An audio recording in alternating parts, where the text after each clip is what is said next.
गुरु ब्रह्मा गुरु विष्णु गुरुदेवो महेश्वरा गुरु साक्षात परब्रह्म तस्मै श्री गुरुवे नमः। तस्मै श्री गुरुवे नमः।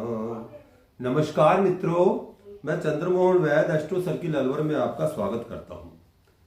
मित्रों, राशियों के मासिक फलादेश के क्रम में आज अपन चर्चा कर रहे हैं मिथुन राशि के बारे में। जो राशियों के तीसरे नंबर की राशि होती है उसके बारे में अपन बात करने जा रहे हैं कि मिथुन राशि के जातकों के लिए यह माह फरवरी 2024 कैसा रहने वाला है, कैसा फल देने वाला है। मिथुन राशि के जो स्वामी होते हैं वो बुध देव हुआ करते हैं। तो अपन जो है कि चर्चा करेंगे कि कौन कौन सा ग्रह गोचर के अनुसार कहाँ कहाँ किस किस भाव में बैठा है, किस राशि में बैठा है, कौन सा जो है कि ग्रह आपको जो है कि फायदा पहुंचाने वाला है, कौन सा ग्रह के लिए आपको सतर्क रहने की जरूरत है। अपन सभी बातों के बारे में चर्चा करेंगे। मित्रों, अपन जो है कि जैसे गोचर के अनुसार यह जो चर्चा किया करते हैं, तो जिन लोगों को अपनी जन्म कुंडली का या जन्म डेट का पता है तो वो इस फलादेश को अपनी जन्म राशि के अनुसार समझ सकते हैं, अपनी लगन राशि के अनुसार समझ सकते हैं। और जिनको अपनी जन्म डेट या जन्म कुंडली का पता नहीं है तो वो इस फलादेश को अपनी जो है कि प्रसिद्ध नाम की राशि के अनुसार भी समझ सकते हैं। मित्रों, सबसे पहले अगर अपन बात करें जो है कि ग्रहों के देवता सूर्य देव के बारे में, तो सूर्य देव जो है वो तीसरे भाव के स्वामी है और ये विराजमान है 8वें भाव में। और ये 13 तारीख को इनका जो है कि राशि परिवर्तन होगा, तो ये जो है कि चले जाएंगे 9वें भाग में, भाव भाग्य में। तो ये भाग्य भाव में जाने के बाद इनके जो रिजल्ट कुछ और होंगे। अभी जो है कि ये 13 तारीख तक 8वें भाव में है, तो यह कुछ अच्छा संयोग नहीं है। यहाँ पर आपको सतर्क रहने की जरूरत है, क्योंकि तीसरे भाव के स्वामी अगर 8वें भाव में जाते हैं तो ज़्यादा अच्छे रिजल्ट नहीं होते हैं। भाई बहनों के साथ व्यवहार जो है कि खराब हो सकता है, वहाँ ध्यान देने की जरूरत है। बिना वजह की यात्राएं हो सकती हैं, पराक्रम में कमी आ सकती है, तो ये आपको ध्यान देना है, सचेत रहना है। 13 के बाद ये चले जाएंगे जो है कि भाग्य भाव में, तो वहाँ पे जो है कि ये कुछ मिले जुले परिणाम देंगे, क्योंकि वहाँ पे शनि देव विराजमान है। तो शनि देव के साथ सूर्य देव का जो जाना वो ज़्यादा अच्छा भी नहीं होता, लेकिन ज़्यादा खराब भी नहीं है। अगर आप अपने पिता के साथ अपने संबंध जो है कि मधुर रखते हैं तो सूर्य देव आपको अच्छा जो है कि रिजल्ट देंगे। वैसे शनि देव जो है कि 11 तारीख से अस्त भी हो रहे हैं, तो वो प्रभाव भी कम हो जाएगा। आपके पिता के साथ अगर संबंध अच्छे हैं तो आपको ये पराक्रम में भी वृद्धि करेंगे, आपके भाग्य भी जो है कि में वृद्धि करेंगे। बहन भाइयों के साथ जो व्यवहार खराब था उसमें भी सुधार आएगा। इसी तरह हम बात करें चंद्रदेव के बारे में, तो मित्रों चंद्रदेव जो है वो दूसरे भाव के स्वामी होते हैं, लेकिन चंद्रदेव के बारे में कोई लंबा चौड़ा फलादेश नहीं किया जा सकता, क्योंकि चंद्रदेव जो है वो 2.25 दिन में राशि परिवर्तन कर लेते हैं। जब जब वो अच्छे भाव में विराजमान होते हैं, अच्छे ग्रहों के साथ होते हैं, तो वो जो है आपको शुभ फलदायी होते हैं। मानसिक तौर पर जातक जो है खुश रहता है। लेकिन जब वो क्रूर ग्रहों के साथ होते हैं, 6, 8, 12 भाव में होते हैं, तब मानसिक तौर पर जो है जातक परेशान रहता है, लेकिन 2.25 दिन के बाद वो बदल जाता है। इसी तरह हम बात करें मंगल देव के बारे में, तो मंगल देव जो है वो 6ठे भाव के स्वामी है और लाभ भाव के 11वें भाव के स्वामी है, और ये विराजमान है आपके 7वें भाव में। तो यह जो है कि अच्छा संयोग है कि 8वें भाव के स्वामी 7वें भाव में बैठे हैं और लाभ भाव के स्वामी 7वें भाव में बैठे हैं। तो यह कुल मिला के अच्छा है, जो है कि आपको लाभ के भी जो है कि चांस मिल सकते हैं।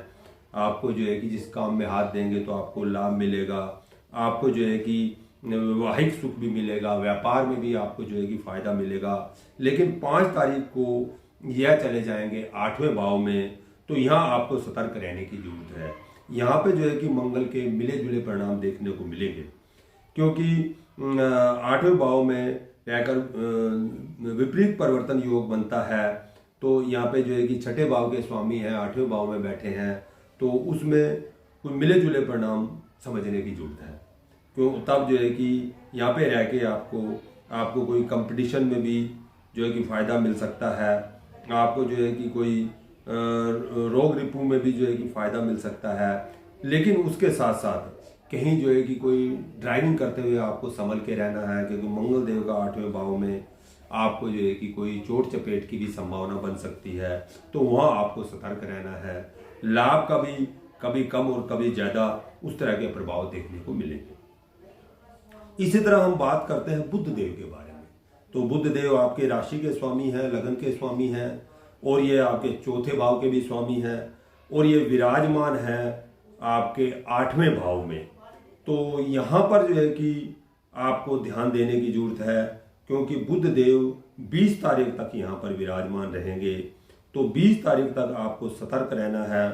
जो है कि आपको मानसिक तौर पर थोड़ी सी जो है कि कमजोरी आप महसूस करेंगे, स्वास्थ्य में आप कमी महसूस करेंगे। कोई भूमि भवन वाहन आदि का आपको सौदा नहीं करना है, क्यों? वहाँ पे आपको जल्दबाजी नहीं करनी है, क्योंकि ये 8वें भाव में रह के आपको रिजल्ट अच्छे नहीं देंगे। उसके साथ साथ केतु देव भी जो है कि 4थे भाव में विराजमान है, तो इसलिए आपको कहीं भी कोई सौदा करने के लिए जल्दबाजी नहीं करनी है।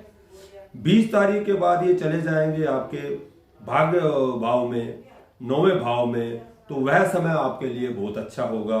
आपको जो है कि कोई भी जो है कि भूमि भवन वाहन कोई प्रॉपर्टी का सौदा करना है, तो 20 तारीख के बाद आप कर सकते हैं। और आपको जो है कि मानसिक तौर पर भी आप स्ट्रोंग रहेंगे, शारीरिक तौर पर भी स्ट्रोंग रहेंगे, क्योंकि ये लगन के स्वामी हैं। तो यह अच्छा समय है। तो यहाँ पे आपको 20 तारीख के बाद बुध देव आपको पॉजिटिव रिजल्ट देंगे। इसी तरह हम बात करते हैं गुरुदेव बृहस्पति के बारे में।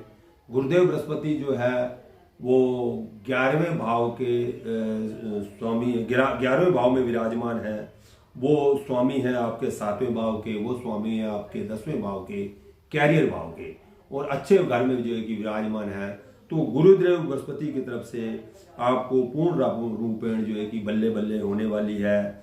इस जो है कि महा गुरुदेव बृहस्पति आपका पूर्ण तरह से खुश रहेंगे, और इनकी जो है कि नवी दृष्टि आपके जो है कि खुद की जो है कि राशि में 7वें जो है कि भाव में पड़ रही है।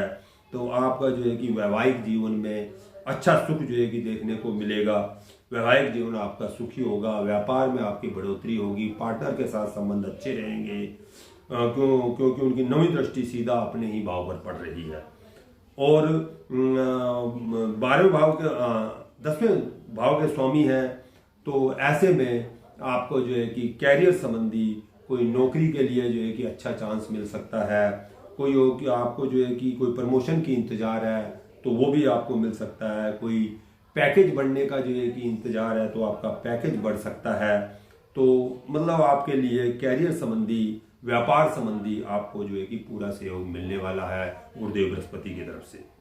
इसी तरह जो है कि 5वीं दृष्टि जो है आपके 3रे भाव, पराक्रम भाव पर है। उसमें आपका सेल्फ कॉन्फिडेंस में बढ़ोतरी होगी, आपका जो है पराक्रम बढ़ेगा। आपको कोई छोटी मोटी यात्राएं भी जो है कि आपको करनी पड़ेंगी। आपके छोटे बहन भाइयों के साथ भी व्यवहार अच्छा रहेगा। इसी तरह जो 7वीं दृष्टि है वो आपके 5वें भाव पर पड़ रही है, तो वहाँ भी आपको जो है कि पूरा फायदा मिलने वाला है। आपको जो है कि संतान की तरफ से भी अच्छे जो है कि कोई न्यूज मिलने वाली है। आपको शिक्षा संबंधी भी जो है कि आपको अच्छा जो है कि फायदा मिलने वाला है। आप कोई शेयर मार्केट में काम करते हैं, तो वहां से भी आपको बेहतर रिजल्ट मिलने वाले हैं, बेहतर फायदा मिलने वाला है। इसी तरह हम बात करते हैं शुक्र देव के बारे में। शुक्र देव जो है वो 12वें भाव के भी स्वामी है, और ये 5वें भाव के भी स्वामी है, और ये विराजमान है आपके 7वें भाव में।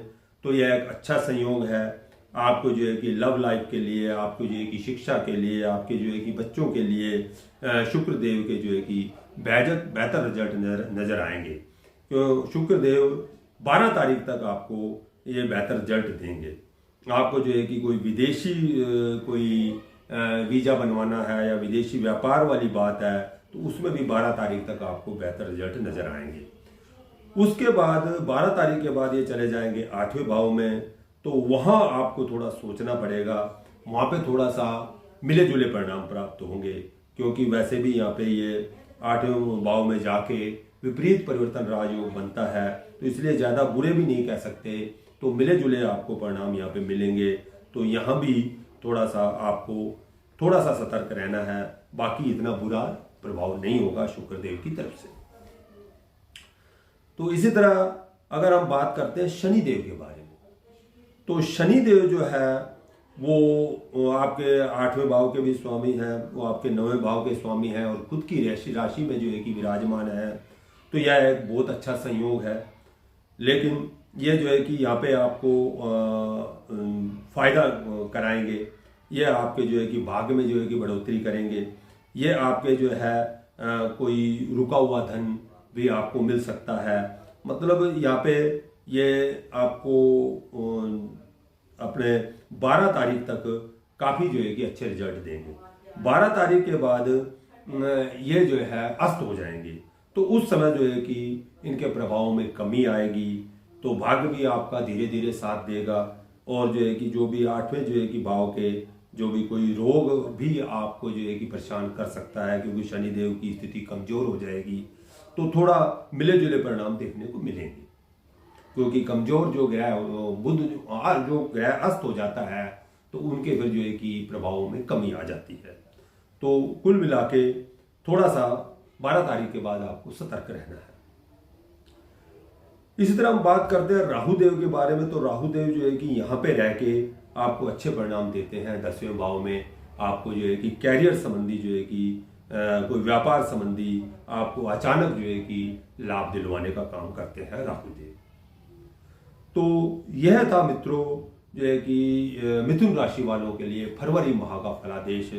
तो कुल मिला के देखा जाए तो थोड़ा सा सूर्य देव के लिए, सूर्य देव को आपको जल चढ़ाना है। बुध देव के लिए आपको जो है कि बुध देव की पूजा करनी है, बुध देव के मंत्रों का जाप करना है, तो आपको जो है कि इसमें लाभ मिलेगा। मित्रों यह था जो है कि मिथुन राशि वालों का फरवरी माह का फलादेश। यह अगर प्रोग्राम हमारा आपको अच्छा लगता है तो आप हमारे चैनल एस्ट्रो सर्किल अलवर को लाइक करें, सब्सक्राइब करें, जिससे हमारा मनोबल बढ़ता रहे और हम आपके लिए समय समय पर अच्छी अच्छी ज्योतिष जानकारियाँ लेके हाजिर होते हैं। जय भोलेनाथ।